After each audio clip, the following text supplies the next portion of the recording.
थामथि पुलिसर नार्जारिनि जे आंनि आफानि जे खेला एबाराव माने खेबथाम जालांबाय।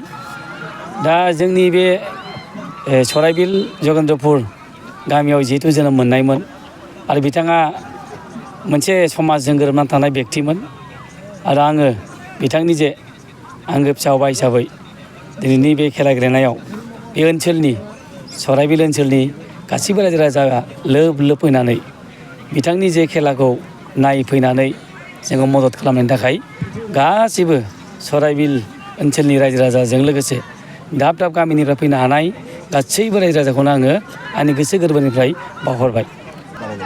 गासै 8था टिमनि गेजेराव जोंना बे बादायलायनाया जादोंमोन। फैयै फैयै फैनानै दा फाइनाल जिथु खेल जोंहा जागासिनो दङ।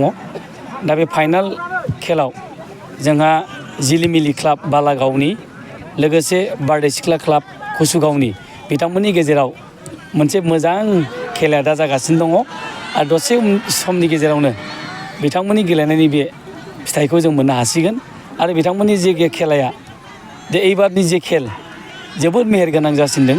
बेनिखायनो आङो आरोबाव गासैबो गेलेगिरिजों लोगोसे नायगिरि बिथांमोनखौ आङो गोजोननाय बावबाय।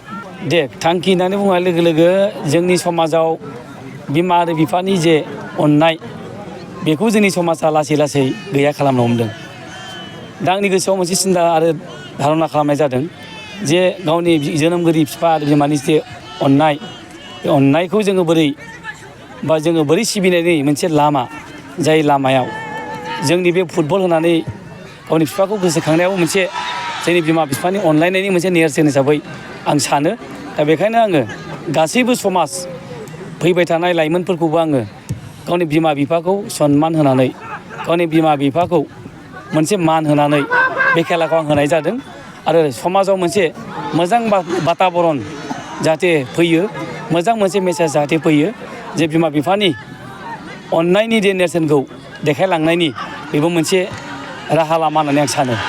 देरहासार जानायनि थाखाय 40,000 नोगोद रांजों लोगोसे ट्रफि आरोबाव जोंहा रानार्स आप अर्थात जे बिथाङा रानार्स आपखौ लांनो हागोन 25,000 केस लोगोसे ट्रफिजों जोङो बिथांमोनखौ मान होनाय जागोन।